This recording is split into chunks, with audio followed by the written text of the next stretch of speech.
Hello, can you hear me? God, I haven't done this in a while. Is the voice clear?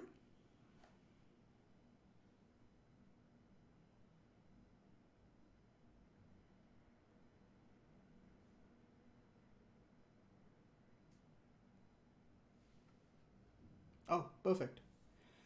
Okay, I guess we'll wait for 5 minutes, 10 minutes. Well, not 10 minutes, but we'll wait for a few minutes and see how many people show up. Just give me 1 second.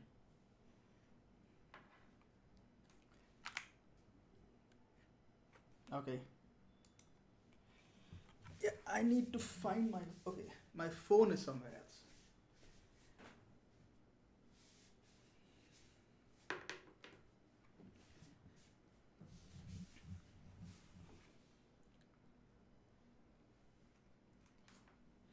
Hello.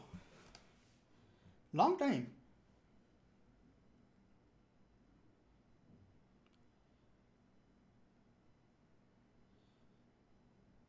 Mm,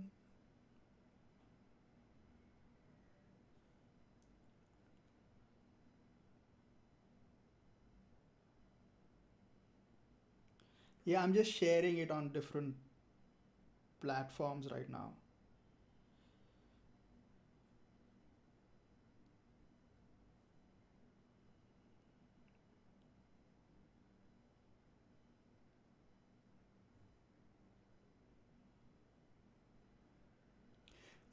Oh, Happy New Year, everyone. Well, to the three people that are here right now.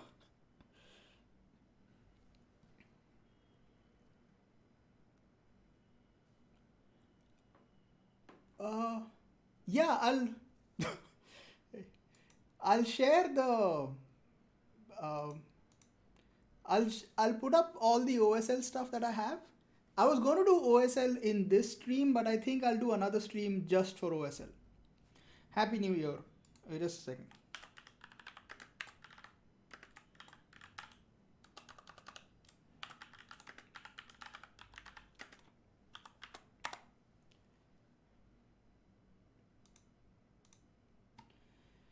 Yes, I'll probably do another stream for OSL because it is quite useful. Like, especially. So one of the cool things about OSL is that it's not version dependent. So anything over Octane 4 supports OSL. I think Octane 3.08 onwards they support OSL. So the great thing is that if you have an OSL map, you can use it on any version. You can use it on version 4 and beyond. So all the way up to 2020.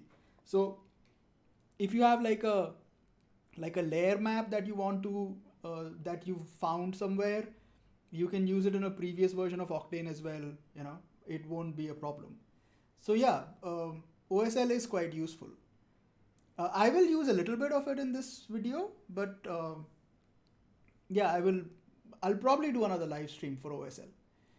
Like for today, this is what we are going to cover, and hopefully I'll have enough time to cover most of this. So we'll start with RTX, uh, which is like honestly there isn't much to show when it comes to RTX. Just like things will get faster. So we'll start with RTX, we'll take a look at the new lights, and then we'll take a look at the more interesting stuff. So I'll end with volume displacement, but we'll look at the new rounded edges and dirt shader or the dirt map that's been added. Uh, Rounded edges still has some issues, like the mesh can break at times, so it's still not like the greatest thing. And then we'll look at hair and skin. So there's a new hair shader, and well, there isn't a skin shader, but they've added the random walk subsurface scatter. The random walk subsurface scatter on its own isn't interesting, but it's just that they have modified the way the subsurface scattering node used to work, and it is much more uh, simpler and easier to get results now. And then finally we'll do volume displacement. So volume displacement is kind of tricky but and it can cause some issues, but it's nice. Like you can do some interesting things with it. Okay, so I think we can start. Um, as many number of people that are here, will the rest can catch up. So overall, I think there is a fair bit of, like, let me just see. Um, I mean, the feature list in and of itself is pretty huge. 2020 XB1. Yeah, okay. So 2019.2 never got released. Like they just did a beta and then they immediately just jumped to 2020.1.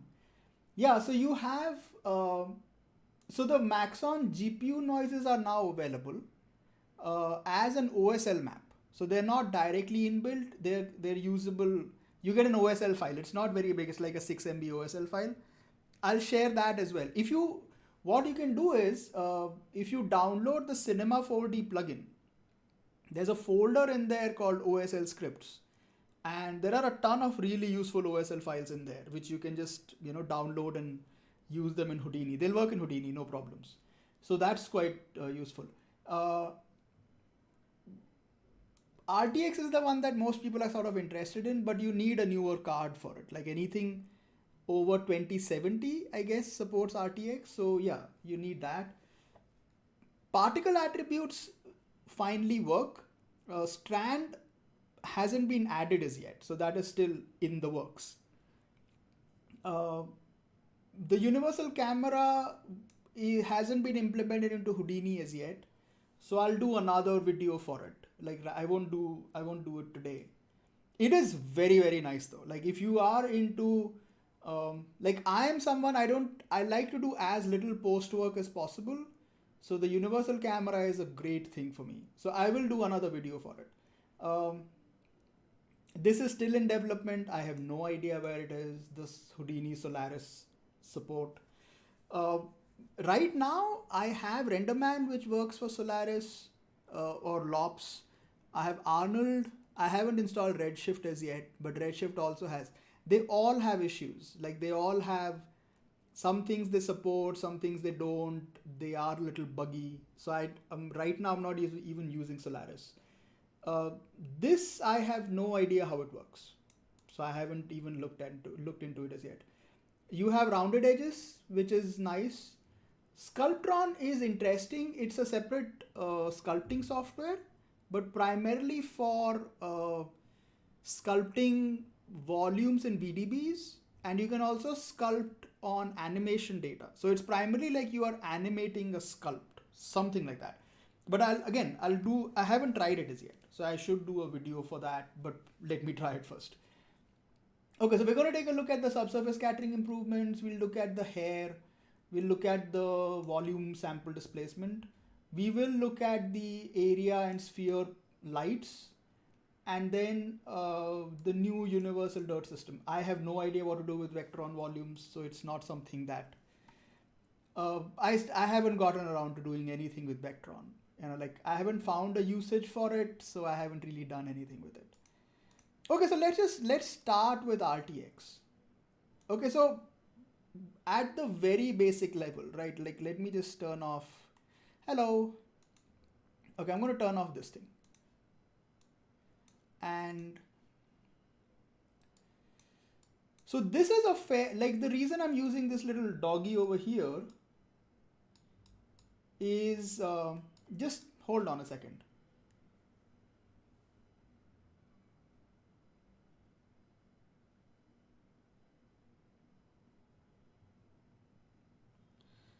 Yeah, sorry for the dead air. Okay. So the reason for using this guy is basically it's a stupidly heavy model. Like if I jump in here and take a look, this is about 2.5 million polygons. Okay, so which makes it really nice for like RTX. So the first thing about RTX, okay, RTX is primarily for geometry acceleration. It's actually like base level ray tracing. So it accelerates triangles or essentially like polygonal data.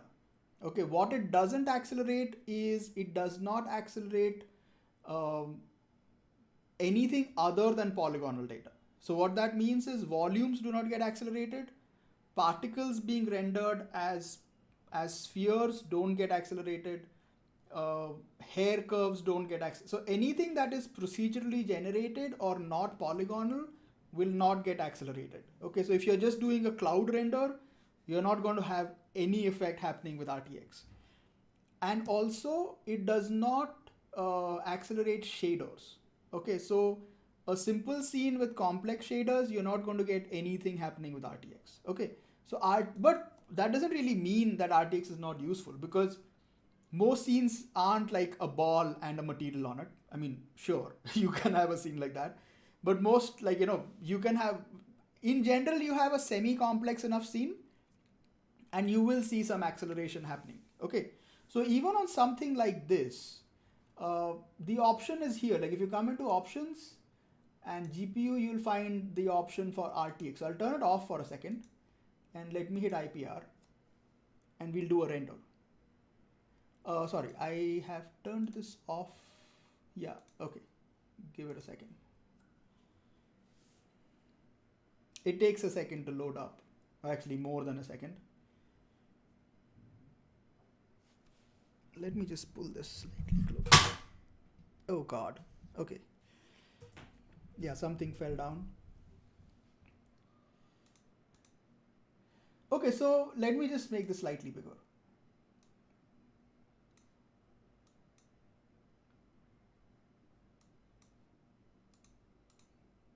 Okay, so we are at, we're at 1,000 samples. Let it render through, so we'll get an idea at least. I'm guessing this will take about 15 seconds, 18 seconds, something like that. Yeah, it's kind of this is really basic. Okay, so 21 seconds, right? So even on a simple model like this, which there is like nothing fancy here, because the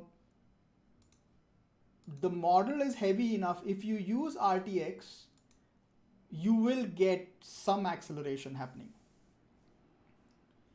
And here's the cool thing, you can mix older and newer cards. If one card has RTX support, you will see like that will use RTX and the non-RTX card will just add on to it. So it's not like the non-RTX card will pull it back.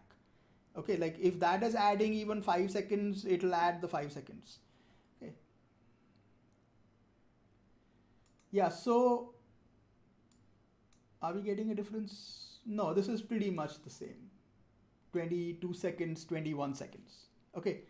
But yeah, you're not getting too much of anything. But now let's do something better with this. So I'm going to hide this. We'll bring back the instances. Okay. I have a 2080 Ti and a 1080 Ti. I have two cards. I recently picked up my 2080 Ti because I wanted to sort of like, hey, I want to start using RTX. Okay, so let's do a non-RTX render. So this is, I have 25 instances. Yeah, I have 25 points. Okay. And let's hit IPR.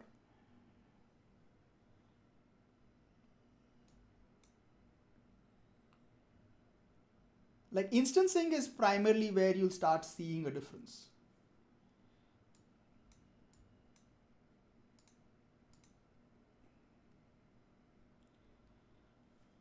I'll do another scene which will demonstrate it much better.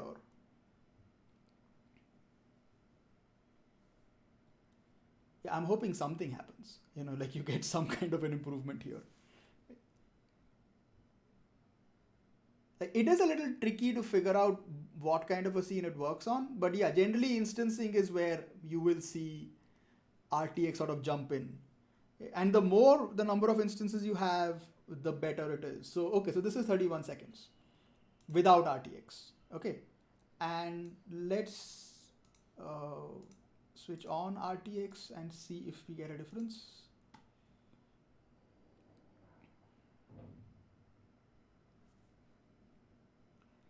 It doesn't have an effect on loading time.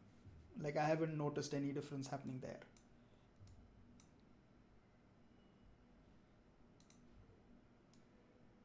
So okay, so 31 seconds. Let's see if it makes a difference.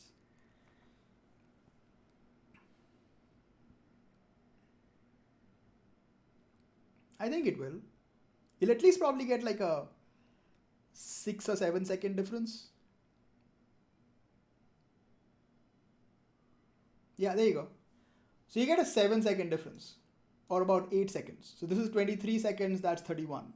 So the more number of instances that come in, you'll start seeing, enough of a difference where RTX will kick in. But let me show you something that's a lot more effective. Okay, so I'm going to come to Octane standalone because my file is here. Like I set up a file here once, and I'm going to open this up just to show you how it works.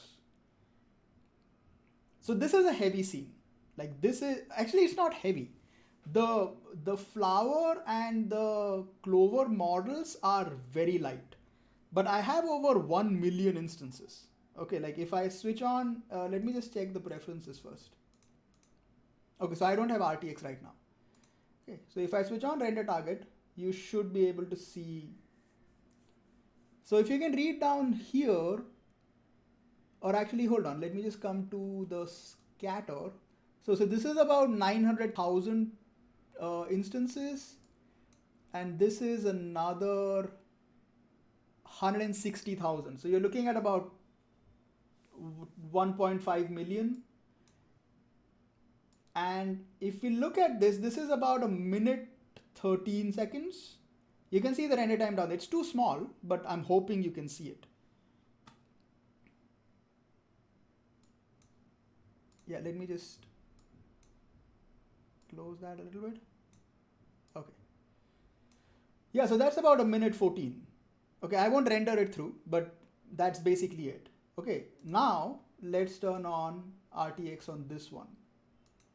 So if I come to devices and turn on RTX, and now let's hit render target. And okay, if I don't know if you can see this, that's 15 seconds. So you went down from 1 minute 11 seconds to 14 seconds. So yeah, like you have the right kind of a scene. So especially like if you're doing architectural scenes where you have like a lot of scattering going on, or you're doing environmental scenes, you're going to see phenomenal improvements in speed. Okay, for like if you're doing one of those like motion graphics type of scenes where it's like a plain environment and there's something happening in the middle, I don't think you'll see too much happening with RTX. But something like this, you're going to see it like just skyrocket. Okay, so yeah, so this is a nice example for RTX. Okay, so that's point number one. So that's RTX. Now let's take a look at the lights. Okay, so I believe this a while back, or actually like quite some time back, Arnold had put up like a small thing where they had shown like better sampling for lights, and I think Octane is sort of using the same thing. So the thing with Octane has always been like, does anyone know Maxwell? Like, has anyone heard of Maxwell? It's still around. I don't know how many people use it. But Octane is a little bit like Maxwell in the sense that they want to try and keep things as physically accurate as possible. So they don't like to cheat too much, which also makes it slower in some cases and a little weird in some cases. Hello. But yeah, so the problem is they prefer to keep everything to mesh lights as much as possible. But I think recently they've finally come around like, okay, let's try to improve the lighting situation. So let me just open up a file here just to show you what we can do. Maxwell was good. I mean, they've recently switched over to GPU, but I don't think it does anything. No, blue noise sampling was different. Blue noise sampling is like an overall sampling pattern that they have.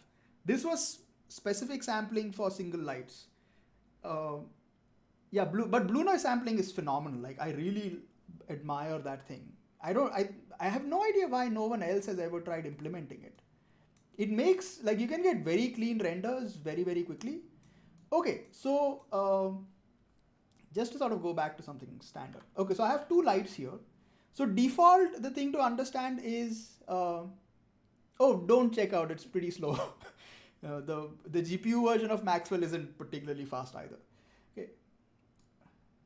Uh, okay, so the way Octane works is you don't really have lights, right? It basically just has spheres as lights. Okay, that's essentially what it does. So let me just come in here. I've assigned a couple of materials to this. I'm just going to give it like a diffuse material.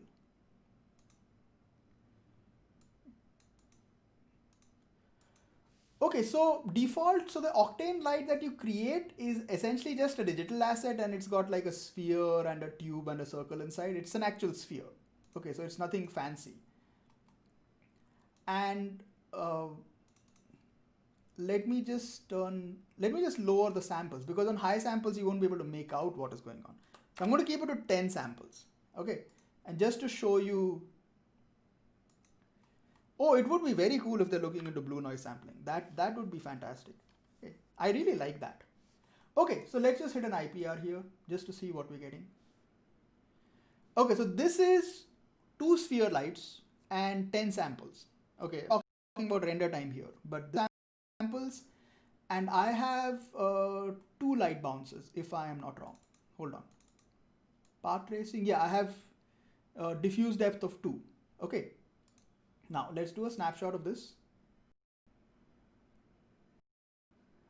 And now I'm going to switch over.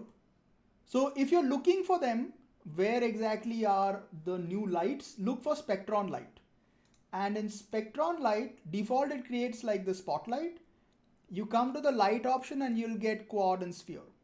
Okay, so the quad light doesn't make too much of a difference, because if you're using like a single polygon and if you use a single light, you won't get that much of a difference. On complex scenes you might, but on a basic scene you don't. But the sphere makes a ton of difference. Okay, so these are the new lights. Okay, so I'm just going to turn these on. They just look like this. They're just like, simple spheres. And let's hit IPR and you will see the difference.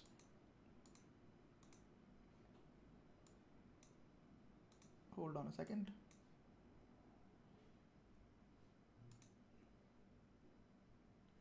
Yeah, there you go. So it's pretty easy to spot the difference. So that is with the standard sphere lights, your standard mesh light. Because the problem that happens with the mesh light is every polygon is treated as a light source. If you have a sphere made of 100 polygons, you technically have 100 lights. And this doesn't really have that issue. But either ways, the sampling is just phenomenally faster. Like this is the same 10 samples, right? Like that was 10 samples and this is 10 samples. Okay, so the result just sort of skyrockets. Okay, and then if you start adding other things to this, because so what it does is it samples the direct light, like wherever direct light is hitting, it samples that very, very quickly. And what that does is it helps, it leaves just the shadow areas for the renderer to work on. Okay, so because the non-shadow areas get cleaned up fast, it can concentrate on the shadow areas. Whereas if everything is noisy, then it has to concentrate on everything. So you will get better results, okay, in general. So if I come in here and if I change even like the material, so if I come into the teapot and I have like a simple subsurface scattering material, and even there you should be able to see a difference. See, so this is again 10 samples subsurface scattering, okay. And if I do a snapshot and I bring it back to, the standard lights and hit reload, and yeah, it's a huge difference. Like even the background is like so much cleaner. Okay, like you can actually make out something happening here. This is just like a noise. This is a noise filter essentially. Okay. So even at so as you start increasing then, so if let's say I jump in here and bring it up to like 100 samples, I think 100 should be good enough. Yeah. The one thing to remember is the lighting pattern is slightly different. So the base, like getting a sphere geometry and turning into a light, the light pattern is different, and using the newer lights, the light pattern is different. So you do get some amount of difference in the speculars and stuff. Okay, so this is 100 samples. And then let's come into, these guys. We'll turn these off and hit reload. So because this cleans up so much quicker, the result automatically becomes a lot cleaner. See, so you can see like the specular is a lot brighter over here, than in this case, but I think the light intensities are also different. Like this has much more light intensity.